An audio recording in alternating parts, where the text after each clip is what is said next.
that all the connections are good, and I am actually streaming because I don't want to have a repetition of what happened last time. Connections are good. Hey. I'm actually streaming because I don't want to have a repetition. Okay, different problems this time. It's called a mute button. Okay, so getting right to it then. And as you hopefully know, you can ask questions or whatever, interact in either the YouTube chat thing, which doesn't have anybody's name, which is fine. That's okay. And if you don't want to use that, use Remind. So if you've got any questions or what have you, I'm going to do sort of the similar format as last time, where I'll have some questions I ask of you. Feel free to answer or not. If you do, it kind of gives me an idea about where we're at, and what types of things I need to like process with you and explain. So and so just kind of, we're going to go with that little format. So like it says up here, be ready to take some notes. It's cool if you're just watching this, but I have found, and others have told me, that just watching is better than nothing. But taking some notes and just having some paper to jot some stuff down and sort of be interactive, even if it's not on the stream, just stay engaged is very helpful. Okay. And I already kind of talked about this part. So, all right. So starting with the first unit, part of the unit, I guess, is inertia and free body diagrams. So the question I have for you is to start with, what is, of this list here, which one has the most inertia and which one has the least inertia? And so can we rank these from least to most inertia? So I'll just give you a second to think about that. Dog at rest, small cat running at top speed, city-sized asteroid floating motionless in space, and a fully loaded truck traveling at 70 miles per hour. Well, to give you a little clue here, and I know there is a delay, I'm not sure what it is this time, but inertia has there's only one property that affects inertia, affects how much inertia you have. And that one property has nothing to do with how fast you're going. It really only has to do with mass. All right. So that is it. So when you get a question like this, where it's asking about inertia, focus on the mass and nothing else. All right. So if we're going to go from least to most, the one with the smallest amount of inertia would be, I guess, the cat. So that would be the one, because it's got the smallest amount of mass. A large dog would be a close second in terms of the least inertia. The truck then would be number 3, and the asteroid, even though there's no forces acting on it or nothing, don't confuse any of that, right? Because you're going to start to, your brain is going to start to try to throw everything that it knows at the problem. And you have to sort of just be careful about that, because we're not looking for brain vomit. Okay. You gotta sort of just think these through. The dog second, small cat first, fully loaded truck. Yeah, you got it. So apparently there's quite a delay here. I apologize about that. I will take that into account next time. So yes, you are absolutely correct. Okay, so be careful about throwing everything out. Like the at rest, it doesn't matter. Top speed, who cares? Motionless, great, it's not moving, but whatever, in space, so there's no forces acting on it. You know, microgravity. Again, there's even a number there. Don't let any of that confuse you. Okay, if it's talking about inertia, the only thing that matters is mass. All right. All right. So because of the delay, there's always a delay. If you've got a question, just shout it out either in Remind or in the chat here. And if I skip ahead already, then I'll just go back to it. It's no big deal. All right. This is for you. Trust me. As much fun as I'm having, I don't need to review this for myself. So if you have any questions, just let me know. Draw the forces acting on an apple hanging from a tree. So this goes back to the review guide, which, by the way, reminds me, if you have any questions about that review guide, then you want me to talk specifically about that, let me know. Just put a number in there and try to stick within the standard that we're in. So right now we're in 2.1. So if you stick to that, then I'll be more likely to get to it immediately, or at least quickly. So the force is acting on an apple hanging from a tree. So whenever you have an object, just start with a square. All right, start with a square. And the first thing you got to ask yourself is gravity involved? Okay, so basically anywhere on Earth or a planet or whatever, there's going to be gravity. So gravity typically pulls straight down. And you got to be careful here. You want to label it as the force of gravity. Okay, don't just put gravity. This is just a nitpicky thing, but it's part of the convention. Okay, everybody's agreed on it, and it just works that way because it's not gravity, it's the force of gravity. Now it's hanging from a tree, so it's motionless. Motionless, in other words, a constant velocity of 0 means that all the forces need to be balanced. Okay, it's just hanging there, it's just not doing anything. And so, as you probably can imagine, and maybe you came at this from a different way, maybe you just pictured it hanging there. There's something else holding it up, and that would be pointing up, and you want to draw the arrows the same. Perfect. Yeah, you can leave, whoever that is. You got this. You got this. I think you're absolutely correct. So, yeah, and the arrows should be equal because it's balanced, and that would be tension.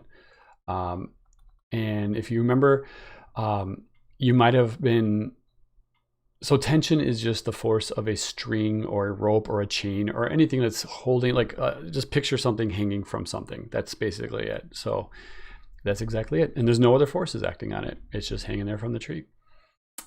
Okay. Forces acting on a car moving at a steady or constant 50 miles per hour. All right. Well, once again, we're going to start with our square, our block. Ask yourself, is there gravity? Yes, there is. Gravity always pulls straight down. And I'm going to just label that as such, FG. Now, the car is not flying up into the air. It's not falling into the ground or whatever. So that means that crossing I-80, a bridge, that hasn't happened. And hopefully it doesn't happen. I'll joke, and then literally like within 5 minutes it'll happen. So it's not really actually even funny at all. But we have now, instead of tension, if you're on the road going at just a steady speed, that is the surface of the road pushing up on you. So if you remember the surface force, the force of a surface pushing on you perpendicular to the surface, a lot of times it's up, but as you saw with the ramp example, sometimes it's at an angle. That is called normal force. All right. That's balance. That's good. Perfect is normal force. And now it is moving at a steady speed. The car is not sitting there. There has to be something pushing it. Cars just don't go at a steady speed without something pushing them. It doesn't say left or right, but what I do know is that normal gravity, friction applied. Perfect. Yep. So I just kind of picked a size for the side arrows. They don't have to be the same size as the other two. They just have to be the same size as each other. It doesn't matter. Yes, you are correct, Omar. Normal gravity, friction, and applied. That's good. So I'm going to put this as friction. Left arrow is friction, although it doesn't specify which direction is which. So this could be applied force. Okay, you could say the force of the engine. There's a lot of ways to describe it, but the more generic way of saying it is just the applied force. Okay. Moving along, I'll go back to that if you need me to. So these are a little bit different, these next two, because here's the deal. Let me go back to it, because if you look at these, this one is falling from a tree. This one is speeding up. Okay, let me point out something really quick here. In this example, these two examples, the object they were balanced. The apple was motionless, so a velocity of 0, unchanging. The second one was a steady or constant 50 miles an hour. So therefore, the forces have to be balanced with each other. And so there's no arrow that's larger. Left and right have to be balanced, up and down have to be balanced. For these, they're speeding up or slowing down. And in both these cases, it's speeding up, I assume. The apple falls from a tree. Literally, this is the only thing acting on the force of gravity pulling it down. There's air resistance. So if you want to put it doesn't say to ignore air resistance. So I'll put a little tiny bit of air resistance up there. I'll be pretty lenient on that because, well, typically I say to ignore it. So sometimes I'm just going to be lenient with that. If you want to put air resistance, for now, I'll be fine if you do or if you don't, either way. The force is acting on a car that is speeding up. Oh, by the way, the apple, unbalanced forces now. They were unbalanced, and so it's speeding up. All right. It doesn't specify that the car is speeding up horizontally. I'm going to assume that the car is not flying into the air going faster and faster, or that it's falling into a pit. Let's just kind of assume a normal situation where the gravity is pulling down and you have some sort of normal force balancing that out. Balancing that out, okay? If our left arrow was friction last time, let's just kind of draw it the same way, I suppose, roughly. Well, then if the car is speeding up, I mean, it has to be bigger than that. No numbers are given. So let's just make it completely ridiculously obvious that the applied force is greater than the frictional force. All right. These are unbalanced. They are accelerating. Velocity is changing. That's the point that's the only thing we can tell from this. Although I guess we could kind of get knowing the names of the forces, I suppose we could kind of deduce what direction they're going, but a lot of times you can't. Say something if you have questions. I got my phone open here for remind, but I'm going to keep moving because I'm going to try to get this done in under an hour, right? So that'd be ideal. All right, we got the driver of a car turns left at a steady speed. They hear their phone on the roof sliding to the right. Oh, I jumped right into the deep water with this one. Which diagram represents the forces acting on the phone? All right. This one's tricky, kind of, if you overthink it too much or if you underthink it. So let me just try to explain it in the best way, most succinct way possible. It does mention all the forces acting on it. So I'm going to assume that gravity and normal are supposed to be represented here. Okay. There are definitely forces acting on this, so we could quickly eliminate A. If it just said it would be D. Oh, we got a fight going on. So here's the deal. When a situation like this, you got to ask yourself, what direction is the car or the vehicle? What is the direction that the vehicle is moving? Because that is the only direction that it could push on the other object. Okay, in this case, the car is moving to the left. Okay, it turns to the left. Therefore, the car can only push on the cell phone to the left. Yeah, it looks like it's going to be E. All right. So it's going to be E, and let me explain why. Okay. Let me just point out why it's not some of the other ones. There is nobody on the roof pushing the cell phone. So there's only going to be basically friction acting to, this gets a little confusing too, because I told you that friction opposes relative motion.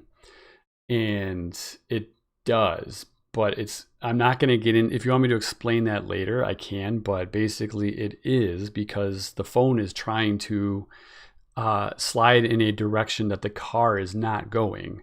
And so friction is trying to prevent that from happening. Okay. That's a little bit like, if you don't quite follow that, don't worry about that. A little fuzzy just fell out of my hair. Weird. That's what I get for playing with the dog before here. So if you don't quite follow that, like I said, just the simple answer is the car is turning to the left, and therefore the car can only push to the left. All right. There's no other example here that would have worked. So basically, we're going to assume that's normal and that's gravity. If there was a box that looked just like this, I would have taken that as well. Okay, because it doesn't mention gravity and normal force, and a lot of times this would be okay. Okay, we're ignoring gravity, we're ignoring normal force. We're looking at it from above. In my new example here, in this example that I circled, we're looking at it from the side. Okay, the bottom line is, what direction is the car moving? The car is moving to the left, therefore it can only push to the left. All right. All right, just keep it that simple. Hopefully that makes some sense to you, even if it doesn't 100% satisfy the why. But that, and again, we could talk about that later, but it's just something to think about. All right. Which of these could be moving to the left? This threw a lot of us off at the beginning of this unit, is getting used to the fact that these arrows represent forces and not velocity, not direction of motion. So I hate to break this to you, but let me give, you know what, I'm just going to give you a second to think about it. Which of these could be moving? It doesn't say accelerating, by the way. It just says it could be moving to the left.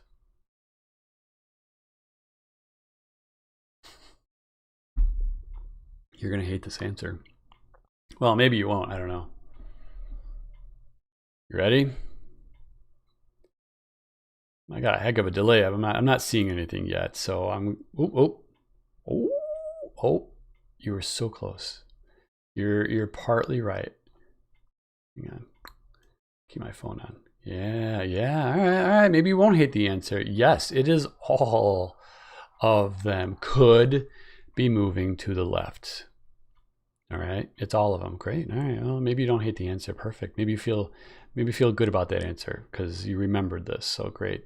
Yeah, they all could be moving to the left. That's just bottom line. So something could be moving to the left and being pushed to the right, like B and D and a couple other ones.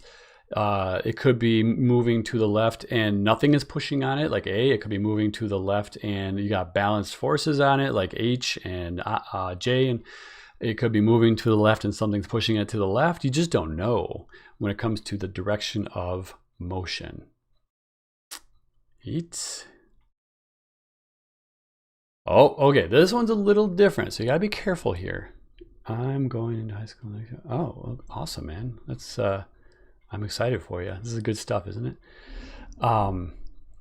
So I appreciate you watching.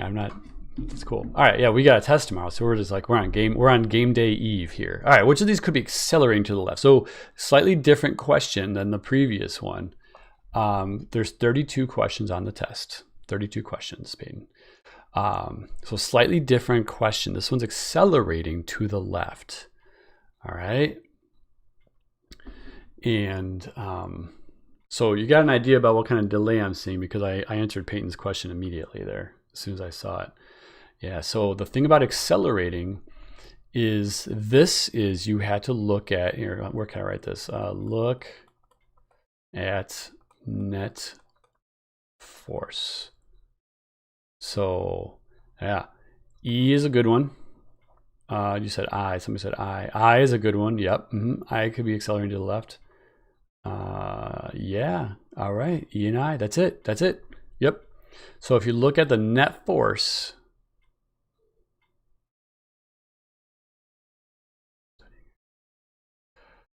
yeah, all right, I'll think about that while I'm explaining this. But yeah, that's it. There's actually not much to explain. Look at the net force. When you see the word accelerating, look at net force. When you see the word moving, I don't know, there's nothing you could look at for these diagrams. It could be any of them. All right. So, all right. When you're done, okay, honestly, to answer that question, what do I recommend you studying? Like I said in class, don't ignore the easier stuff and focus on the harder stuff. Don't forget to look at this stuff too. You could look at, we basically took 1 or 2 quizzes maybe. So you can look at those quizzes. You can look at some of the practices. On the OneNote, I have it divided up into the standards.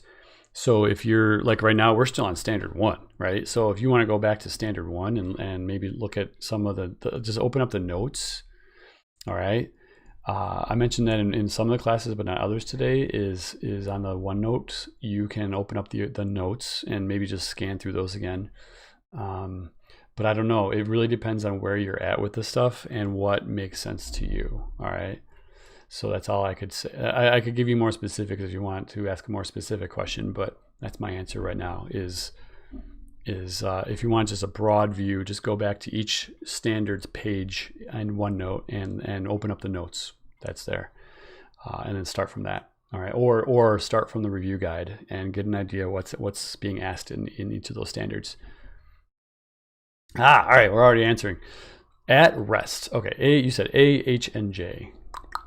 Let's see. I need to think of these. All right, all right. Let's see. So at rest. Okay, so at rest means that velocity is 0, and it says could be at rest.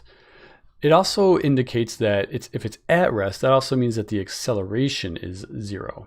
All right, which means I feel like there's a symbol for this, but I've at some point learned that this symbol means therefore. Maybe I could be wrong. Actually, I'd love to know if I'm right about that. Therefore, no net force. Okay. If the acceleration is 0, that means there has to be no net force. So A, where am I noting? Oh, there. A means it has no net force. That's correct. You said H. Yep. H has no net force, and J has no net force. Right. They're all balanced. All the other ones have a net force, which means they are going to accelerate, which means they will not stay at rest. Okay. At rest indicate, like you could be like, well, it could be at rest for that instant in time. Well, that's not what it's really asking. The way the question is phrased really does imply that it's staying at rest where the velocity is 0. All right. So that means no acceleration. All right. I'll come back to that. If you got questions, just type it in the chat or put it in remind. All right. Draw the forces acting on a 300 Newton object sitting at rest on a 20-degree ramp. Okay. This one, some of us overcomplicate it. This one, some of us undercomplicate it. All right. The bottom line is if I'm going to estimate a ramp, and if on the to test tomorrow, you need to draw like a little helper diagram just to help you out, that's perfectly okay. So I'm going to start out with just a sketch. We know that gravity is pulling it downward. We know that gravity is trying to pull it, like the gravity is also trying to pull it into or down the ramp, and gravity is also holding it on the ramp. So we have gravity pulling parallel to the ramp, and we have gravity pulling it perpendicular to the ramp, directly, like holding it tight against the ramp. Therefore, since it is sitting at rest, we know a couple of things. We know there must be some force, presumably friction, that is preventing gravity from pulling it down the ramp. And since the object is not crashing through the ramp, we know that the ramp must be pushing back at an angle perpendicular to the ramp. And that's going to be our normal force. So there's essentially going to be 3 forces here. You're going to have the force of gravity pulling straight down. You're going to have some force parallel to the ramp that's opposite of gravity pulling it down the ramp. And you're going to have a force perpendicular to the ramp. So remember that. I saw some really wild drawings of arrows just pointing in all weird directions today. One of them should be gravity going straight down. The other one should be parallel, and the other one should be perpendicular. Keep it like that. Just remember that. So this is an okay sketch, but the final answer would be, and I know on the key I drew it like this, and that might have thrown you off, and I apologize. You can draw however you want. Okay, I draw it like this middle one. Why is there only 3 forces and not 4 like the other ones? The other ones only have 3. The other ones only have 3. Let me explain. Maybe this will answer the question. All right, because there is gravity pulling down. Okay, And in order to figure out how hard the normal and friction forces are pulling, you had to draw a line, again, perpendicular. No, this is parallel to the ramp. No, perpendicular, I was right. So I'm going to draw a line perpendicular to the ramp. Down here, I'm going to draw a line parallel to the ramp. And then where they meet should be a right angle. All right, perpendicular and parallel. Those represent the gravity pulling the object into the ramp and gravity pulling the object down the ramp. All right. So I'm going to use that, and I'm going to try to draw my normal force to be exactly the same size. And just bear with me here. This and this should be the same size. Okay. So that's my normal force. And then I'm going to try to draw the frictional force. Oops, that should be 2 lines, I guess. This should be the same size as that. Okay. So there's only 3 forces. You might be confused by the gravity doing double duty, but that's basically what gravity does. So gravity does double duty here. Where'd my little, there it is. In that it's trying to pull the object down the ramp, but it's also holding it against the ramp. Okay, so I'm going to erase this because for the final answer, I only needed these things to help me make sure I drew the correct size. All right, so I'm going to go back and erase all that. Okay, fantastic. Oh, absolutely. I'm shocked if you're only confused for just a second. But I know what you meant. I know what you mean. All right, so that'll be my final answer right there. Now I know that those forces are all balanced with each other, and it makes sense. Now, honestly, even if you just do this, that's going to get you some partial credit. So if you're not quite sure about the whole drawing, the triangle, the right angle, it's like, it's like a tilted thing. It seems wrong, and my brain can't draw the right angle at that point. Do what you can. All right, it's going to be better than nothing. All right. All right. I believe that's it for, oh, no, there's more. What is always true about the forces acting on an object that is moving at a constant speed? All right. Now, the word always usually raises some yellow flags on a test question, but I'm asking it in the actual question itself. And it says it's at a constant speed, and it's always true for an object that's moving at a constant speed.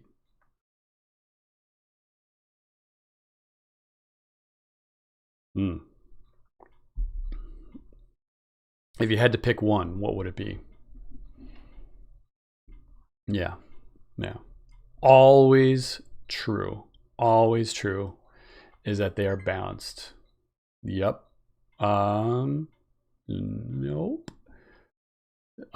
Constant speed means that they're balanced.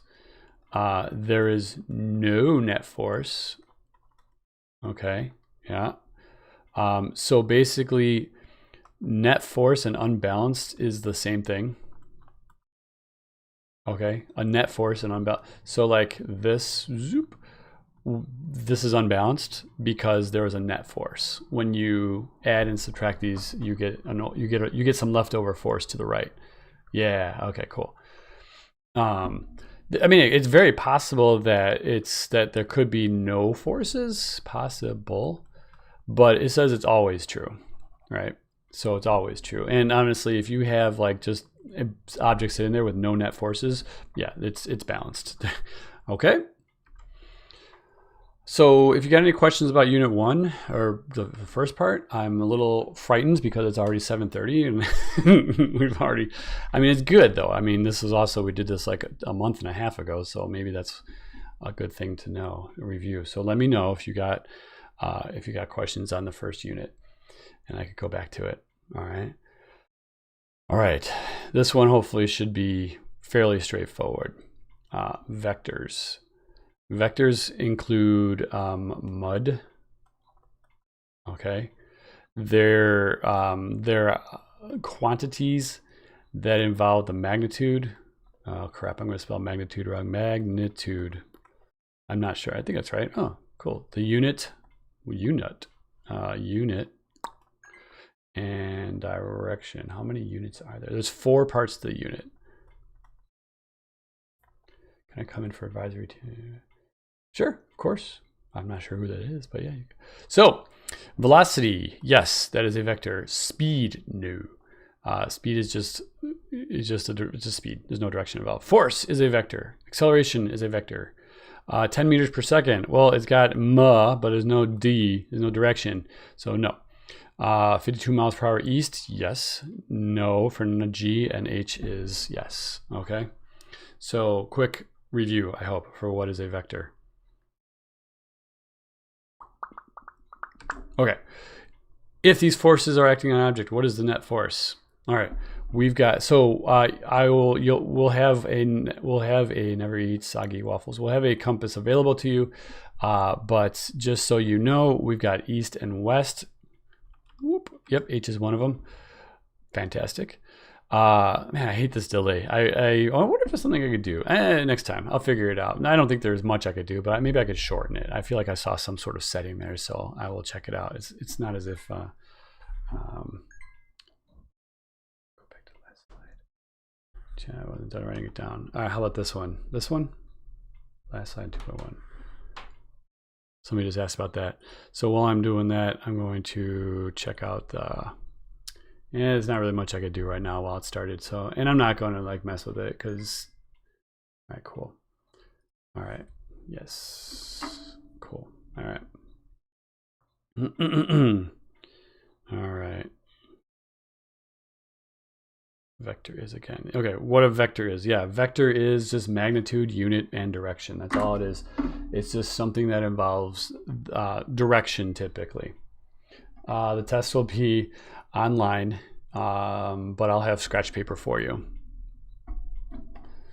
to answer the question I'm seeing on the remind. So yeah, that's just how the tests are given in the district is on the computer. So it is what it is. It's fine. But like I said, we could have paper, scratch paper. Hope I didn't do anything there. Let's just click here and now it should work. Nope. All right. Try this again. Where'd my little cursor go? All right, there we go. Okay. So the net force is just the sum. So now we're in the second part of the unit, standard 2. The quickest way to do this is well, we got one is west, one is east. You're just going to subtract it. Whatever number is bigger, that's the direction it's going to end up being. So 30 minus 10 newtons gives us 20 newtons to the west will be our final answer there. Okay. If you want to get fancy, and actually this is useful more in the long run, west and south are negative, north and east are positive. So if you were to do that, you would get, that's perfect, just how nice. You would get negative 30 newtons to represent to the west, plus a 10 newtons, which represents to the east. You would get a negative 20 newtons. And because it's negative, that indicates that it is to the west. I was thinking while I was writing 20 newtons to the west.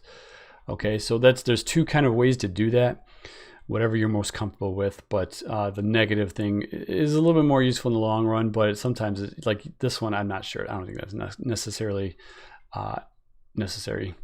So, all right, what about this one? So I'll draw the compass again. Never eat soggy waffles. So we have now a north and east, which means that you can draw just, you know what, let me go back to the other one. I didn't actually draw this one. If you have an object, you have 30 to the west and about 10 newtons to the east. So you got that, they're in opposite directions. You can kind of visualize it then. This one, you have 30 to the newtons to the north and 10 newtons to the east. And so what do you do? Well, in this case, they're forming a right angle, and whenever you see a right angle, you should think right triangle. So I'm going to redraw that, but I'm going to redraw it tip to tail. And I'm going to still put my 30 newtons there. I'm going to put my 10 newtons there. And now I need to find this vector sum, the resultant. And so I'm going to take the a squared plus b squared equals c squared. So a squared plus why can't I? A squared plus b squared equals c squared. And so it's going to be 30 newtons squared plus 10 newtons squared is going to be my hypotenuse squared, so c squared. And so depending on your calculator, you can solve all that however you want to solve it. So if I put that in my calculator, there's a couple ways to do it. Let's test now. Can you go over number 22? Ooh, yes, I'll try to remember that. Just let me finish this question. Where did there it is. So what I'm going to do is basically I'm going to take second square root, because my calculator does this and many of yours does this as well, plus 10 squared, and then I can put the parentheses around it, and then so my answer is 31.6. All right, let's see if I'm going to write, there we go, 31.6 newtons is my final answer. So that's essentially how you do that. All right, so use the Pythagorean theorem. All right. So the bottom line is, whenever they're at right angles, Pythagorean theorem is your friend. All right, so this one, I apologize, and I'm going to rush through this one. All right, I say that, and there is a video of me explaining how to do these types of questions. So because it's 7:36.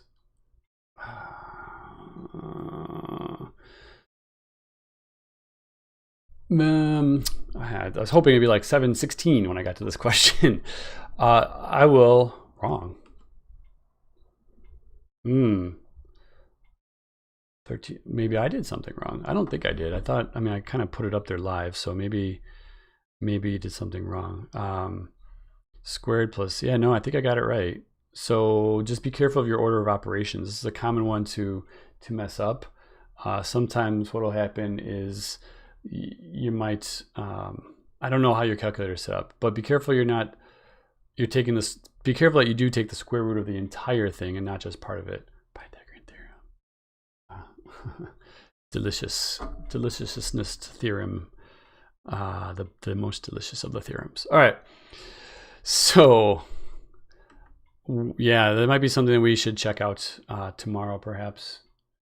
So about why you maybe got that one wrong, but definitely try different things in your calculator, and if it still comes up, let me know. C has to be greater than, yeah. You know what? That's a very good point. C does have to be great. So if you do get 3.16, that's a big red flag. Thank you, Giselle. This should be the greatest of it should be bigger than 10 and 30. Very good. Sometimes we miss those little things.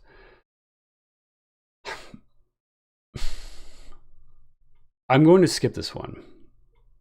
Okay. I'll put the basics here, but no, you cannot use your phone calculators. You have to use regular calculators. Thank you. That's a great question. Cell phones are definitely not allowed on this test. So I've been, I try to remind you that every time we use calculators, try to get used to not using your phone. It's unfortunate, but that's just kind of how it is. And I know, like, it's just how it is. It is just how it is. I hope you understand it's for just cheating purposes, and not that I'm accusing anybody. It's just the policy of the district for that reason. But this is one of those questions where assuming this is going to be an FRQ, we are not able to use the notes. No, I'm going to have as much. You could use the equation sheet, and I'll have a couple things on the board out on the screen for you to refer to. Specifically, I will actually have these equations on the screen. So I'll just say on screen. So you don't have to have those memorized. There is a version of those on the equation sheet, but I'm going to have those specifically on the screen tomorrow. Yeah, so what I'm going to suggest is and I'll put a link in the description to this. Great, you're welcome, man. And I'm gonna put a link to this video in the description. But just in the interest of time, this is one of those ones where you could spend a lot of time on and forget about the rest. I will say this: if this is this is most likely going to be an FRQ type question. Don't just leave it blank. Okay, get partial credit if anything. Okay, do as much as you can remember. I will do this kind of like the quick sketch version of it. Is I'm going to draw west and then north. So I'm going to do my never eat soggy waffles. So I'm just going to quickly, like again, I'm just going to like the 5-second version of this. I'm going to draw this. Then I'm going to go west. I'm going to go north. Okay, which means my angle is going to be right here.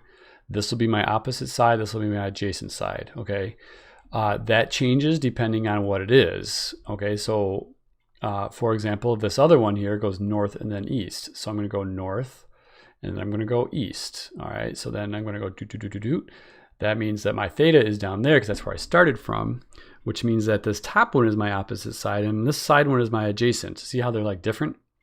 Okay, because it just depends on where you start. In every situation, the vertical is this a force? It's a force. So I'm going to use F. This will be my Y, and this will be my X. That's to be an F. Fy and Fx. Okay. Horizontal is X. Vertical is Y. That doesn't change. Okay. Vertical is always Y. Horizontal is always X. But what might change is which is the opposite and which is the adjacent side. Okay. So then what you're going to end up doing, you're going to label the vector. And okay, basically I kind of just breezed all the way to, where did I go? Draw the back to final answer. Use the equations. Oh, hey, guess what? These questions are basically for step 1. These steps, there's a little bit more to it. Silly me, I put part of the answers on there. Let's see if I can actually pull this up right away. If I could do this quickly, I might be able to. Hello, will we have access to the step? Unfortunately, the question is, will you have access to the steps? And unfortunately, the answer is no. I cannot give you the steps. I apologize. So, but I'm trying to find them. Oh, because they're pretty straightforward. I'm just going to copy and paste them, so they're going to be kind of ugly. But so I say, where did it go?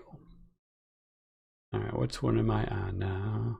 I'm on this one, I believe. Yeah. So, all right. Oh, apparently I made this fancy. So, there we go. Kind of. All right, that should work, I hope. All right. So the 8 steps that are on the top is basically all of step 1 down here. Okay. Because basically what that's going to give you is that's going to give you an answer for what is Fy, and it's going to tell you what is Fx. And over here, you're going to get what is Fy, and over here, you're going to get what is Fx. And then, so then you're going to add all the Fx's together. You're going to add all the Fy's together. You're going to have to use the Pythagorean theorem to basically get like some, you're going to have to draw like some horizontal and some vertical, and you're going to get like a triangle.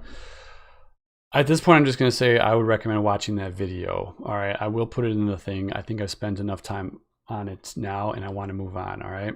So if you do have questions, keep going. Just send them to me. All right. But I'm going to, I hope you understand why I'm moving past that right now. Because of what I said, spending too much time on one question is never a good thing. All right. On the other hand, I really love the reason you guys are asking me great questions. And so, that is not in the agreement. All right. Greater force results in what acceleration?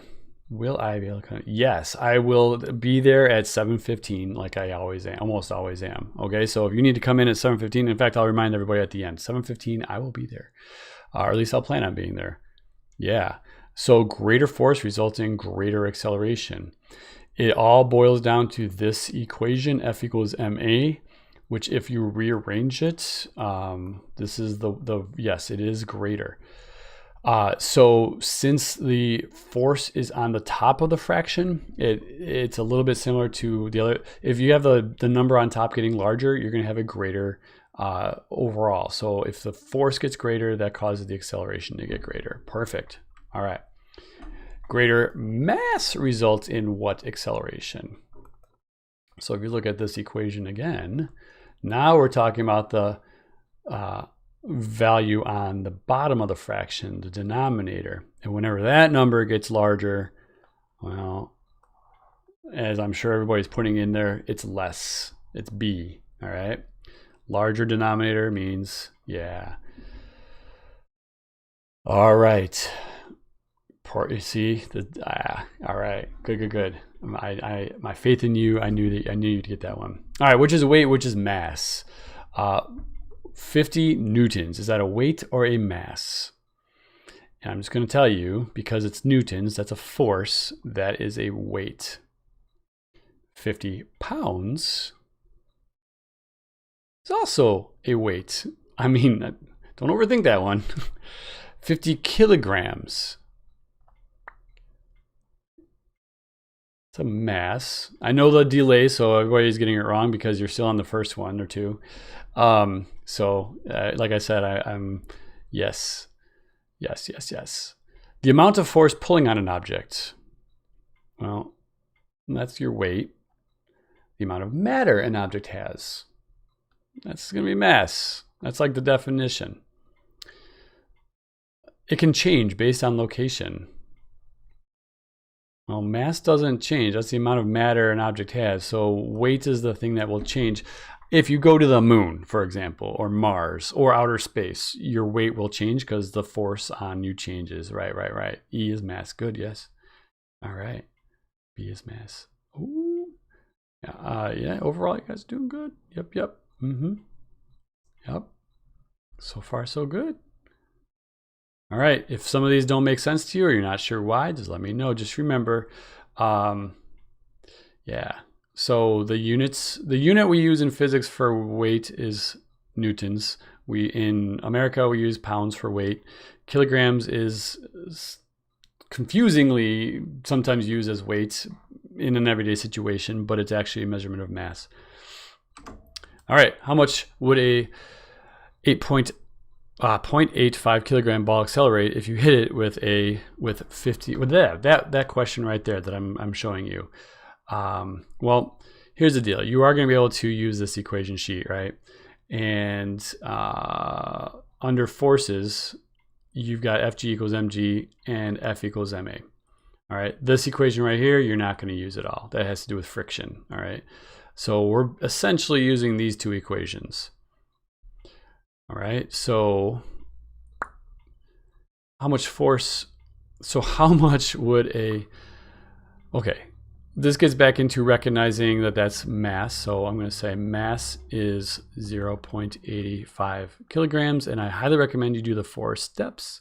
How much will it accelerate, which means acceleration is the question mark. And it even tells you 41 newtons of force. This could be directly from the practice. I'm not sure. 2.3. Oh, somebody asked me a question about 2.1, 2.2. Let me just see if I go back to that one. I think I remember who asked me. It's 2.22. Let me finish this one up, and I think I go back to it. Let me double check what it is, though. So force is 41. Ooh. Yeah, let's find out. Yep. A equals F over M. So on the equation sheet, it's written as F equals ma. So you're going to have to divide both sides by mass, and you get A equals F over M. Right, and so you divide it. So the force is 41 newtons. The mass is 0.85 kilograms. And I'm going to go with popular opinion here, but I'm thinking it's going to be that number right there. So 41 divided by 0.85. Yes, 48 point. And I'm not going to do my weird... I apologize about my weird rounding. This year is, yeah. So if you're ever looking at an answer key and I have my answer rounded differently than you might, just as long as you're close, you probably got it correctly. And it's meters per second squared. It's perfectly fine there. Okay, and if you're ever not sure, just let me know. All right, if you're in the ballpark, chances are you're doing it correctly. I just rounded differently than you because there's some techniques that I'm not going to teach you, but you'll probably learn in chemistry. And because of different reasons, I'm not teaching it this year, and it's okay. It just adds to a little confusion. All right, I want to go back to question 2022 on the study guide. Let me just see what that was. Mars landed. Ooh, yeah. Question 22. So you know who asked that. I know who asked that. And I'm just going to tell you, I don't have time to go over that one. Question 22 is one of those ones. It's just like the one I skipped, I think. Yeah, it's just like the one I skipped. It's a little bit too long to go over right now. So I'll put the link to the... Maybe. Let me think about it. Okay. What is the mass of a person on Earth? They have a weight of 650. All right, so it's asking the mass, and I haven't forgotten. I'm just thinking about it. Woo, you're way ahead of me here. So the mass is the question mark. Weight, just remember, weight is Fg. Fg is the way of saying the force of gravity. It's the way of saying weight. I'm thinking that you had the correct answer. 650 newtons. And whenever you see weight, just remember 9.8. You're amazing, all of you guys. 9.8. I'm just going to say newtons per kilogram. Hey, what's that 5 there? It should be 9.8. So I'll tell you this on the equation sheet. Where is that? It's on the, oh, there it is. Here it is. Okay, both of these are absolutely going to be on the equation sheet for you. So if you ever forget G, either one of these units works out for you. Okay. So yes. So mass. So it's the equation is Fg equals mg. The mass, I'm going to divide both sides by gravity. So mass is Fg divided by g. It's the lightning fast version of this. So 650 newtons divided by 9.8 newtons per kilograms. Newtons cancels out, kilograms comes to the top, and the mass, I believe, is 66.3 kilograms. All right, unless several people did it wrong, but that seems very reasonable based on the numbers I'm seeing. Nice job. Okay, now this one looks like another one where you have to do the 4 steps and all that. An object is accelerating at a certain number, and it says the force doubles. All right, what happens to the acceleration? Well, if the force doubles, again, going back to A equals F, that's not an F. Wow. A equals F over M. Then if the force doubles, the acceleration doubles. That's it. That's it. No, okay. So you're thinking if the mass doubled, then it would be that, Giselle. But since the force doubled and the force is on the top, think of it, you push harder, you're going to accelerate more. So it's going to actually be 10 meters per second squared. It will also double. Force doubles, you push harder, the acceleration doubles. All right. If I asked what would happen if the mass doubled, then it would be half the acceleration. It'd be 2.5.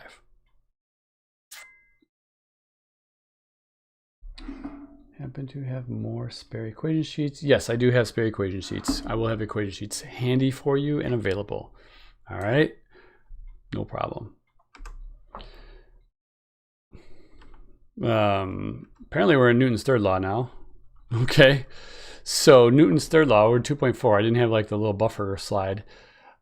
So we are now in Newton's third law.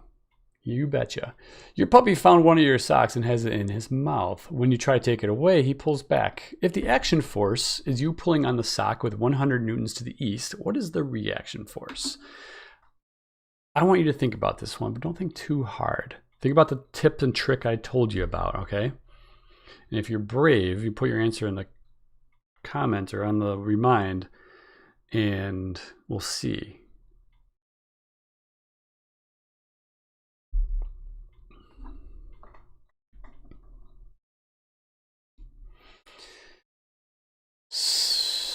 So, since many of you have committed your answer, remember, remember to focus on the two nouns. Remember to focus on the two nouns. All right, what are the two nouns involved here? It says the action force is you pulling on the sock with 100 newtons to the east. Okay, so it does tell you the direction. So keep in mind the direction does matter. Focus on the two nouns. Okay. The puppy is not one of those two nouns. So therefore, we eliminate those two. It doesn't matter if you're pulling on it doesn't matter if there's a puppy or pulling your sock off your foot. It doesn't matter, okay? The nouns is you pulling on the sock with 100 newtons to the east. It's not a... You were right the first time, and most, and Estrella, you are correct in the direction. Okay. It is, the answer is C. I'll just leave it at that. Okay, because the sock and you are there. So you pull on the sock pull on you. Don't think about it too hard. Just remember that. The direction switches, so to the west. And the number should be equal. It's equal and opposite. Okay. Yeah, I needed, so I purposely came up with this story, partly because I have a puppy who does this kind of thing, but also because this is the kind of question that is designed to make you overthink it. Okay. It introduces some other nouns, some other like outside things going on that will confuse you. It's like this one, I don't want to call it a trick question, but it's designed to make you overthink it. So don't worry about the puppy. You know, it's focus on the nouns, you and the sock. All right, and the direction east, so it's gonna be switched. All right, just the nouns. Switch to nouns. A 5.0 kilogram cat pounces on its 112 kilogram owner with 55 newtons of force. What is the acceleration of the cat and the owner? I really want to say that this is a question from the review guide. And if it's not, it should be. Oh, it is. It's number 35. Okay. I was looking through the review guide and like, all right, what might be a good one some good ones to talk about. So number 35 in the review guide. Can you show the, we'll see. Okay. So here's the deal. What is the acceleration of the cat and its owner? Acceleration is A equals F over M, okay? So what's the trick here? The trick is the force is going to be the same for both, okay? I don't make a picture. The cat basically runs at the owner, jumps at him, I guess. It pounces on him, and it pushes on them somehow. All right, so what's the acceleration? Ignoring friction and all that, that stuff, because that's what we do. So simply put, the force is going to be the same, which means for the acceleration, let me try that again. The acceleration of the cat will be F over M. So it'll be the force of the cat. It'll be the force divided by the mass of the cat. All right, which is 5.5 newtons divided by 5.0 kilograms. All right, is that gonna be like 1 point something? 5.5. You would think I'd be ready for this. All right, so yeah, 1.1 newtons per kilogram. That's acceleration, meters per second squared. All right, for the cat. The acceleration of the owner is going to be the same force, because Newton's third law, equal force, opposite direction. I guess it doesn't give me a direction, but they're going to accelerate in the opposite direction. It doesn't specify to mention that though. You're going to divide it by the owner's mass. Yeah, thank you. Exactly. Estrella, you got it. You got this. And I kind of screwed this up. This should say the mass of the owner. So that'll be the same force, 5.5 newtons, divided by the mass of the owner, which is 112 kilograms. And 5.5 divided by 112 is, so the owner, because they're so much bigger than the cat, is going to barely accelerate compared to the cat. All right, a fraction of the acceleration. And yes, you got it. One of those will be positive, one will be negative, because it's the direction, they're going to be opposite. They're going to go in opposite directions. All right. Oh, 8 o'clock. I don't own any cats currently, but I have owned a cat in my life. Yeah, they're interesting. They're very different than dogs. And they'll just come out of nowhere and pounce on you. Okay. So that's essentially it. No, I made it by 8. Science Fridays and months optional. You should be getting grades on the Science Fridays and Scientists of the Month. If you haven't, I'm not sure why you haven't been. I've heard many stories of cats sleeping on people's faces. That sounds adorably annoying. Yes. Yeah, my dog wakes us up at 4:30 in the morning now to get food, so I don't know what I'd rather have. So, BB ton con leche with milk. Then, yeah, I hope that answered your question. If you haven't been getting grades, I've not been seeing them, but I've been grading them. I graded a bunch today. So that's essentially it. Like I said, I'll put the link to that one longer question in the description, but there's a process.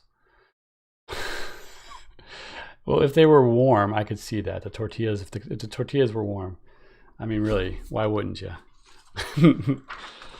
That's funny. I kind of miss having a cat, but kind of don't. Is there anything else? And I wish I had more time to go over that one type of question, but I think we need to call it a night. I see many, yeah, not able to use notes, but you can use the equation sheet. I'm gonna have, make sure you don't have any notes written on them. Can we see possibly, if you guys don't mind, I mean, just give me a second. I'll see if I can do. I gotta go get her. Pepper. Pepper. Come here, girl. Pepper. Come here, Pepper. Come here. Come here. Do. All right. Come here. Okay, the problem is Doggo is about 60 pounds. There she is. Pepper. Yeah, you sniff that. Say hi, everybody. Aw, yes. You don't grab anybody's socks. Yeah. Aw, all right. She needs to go now because she's heavy. All right. She is. All right, let me just trick you. Right, you can go. All right. Her name is Pepper because we grow a bunch of hot peppers, and yeah, so. All right, yeah, she's cute. She's adorable. We got her during COVID last year, but thanks. Yeah, you weren't supposed to see that. I thought I would be sitting down here the whole time. So yes. Really? Your guinea pig's name is Pepper. That's amazing. Jose, yes, I believe we're going to switch seats one last time before the semester. So possibly Friday, but possibly Monday we'll switch seats. Yes. Really? We have much to discuss about growing the hot peppers. Awesome. Wow. All right. Yeah, we'll probably switch seats. What? All right. I think that should do it. If you do have any more questions, I may or may not be able to get to them on Remind, but yeah, what's up? Edit time. I did. Oh, for switching seats. Don't touch my, can't, yeah. I'm getting mixed messages on the reminds. Some people like the idea of switching seats, and some people don't. So I'm probably going to switch seats, but we'll see. So, oh yeah, the epoxy LED thing. I just kind of, yeah, I'm experimenting here, so it's my first try at that kind of thing. So we'll see how it goes. Can we choose our seats? No, I don't think so. There's many downsides to that. However, I will consider it about choosing seats. That's there's a lot of pros and cons to that. I know.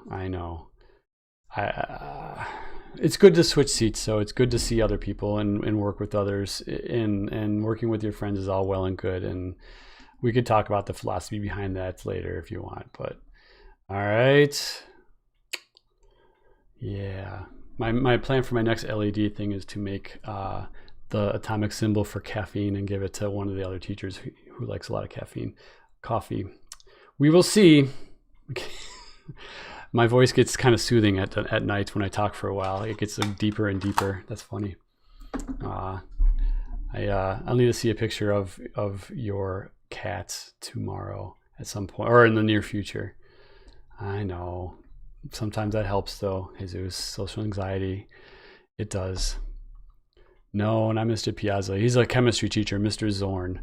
If you have Mr. Zorn next year, you will be lucky. So he's a different kind. He's amazing. So you'll like him. No, I don't know if Mr. Piazza likes caffeine or not, or coffee or not. All right, ladies and gentlemen, I think that's going to be it. That'll do it. So if you do have any other questions, send them on a Remind. I'll see if I can answer them. People are scary. I know. So I'll be there at 7:15. People will be there at 7:15. But a lot of, you know what? People might be scary, but almost everybody in my classes are pretty nice. So at least there's that, and friendly. So yeah, you'll find a lot of teachers, especially, are addicted to caffeine, and this going through the COVID last year didn't really help with that. All right. Yeah, you guys have a wonderful evening. Oh, see, I don't know so much about Mr. Piazza. I mean, he's an interesting guy. I know that, but next to introverts and noise. Say I know exactly how you feel, but we'll see how it goes. You all have a wonderful evening. Good luck studying. Study hard. Focus, and let me know what I could do. And you are all welcome. I do enjoy this, so I'm glad you got to see my puppy too. All right, take care. Bye, guys.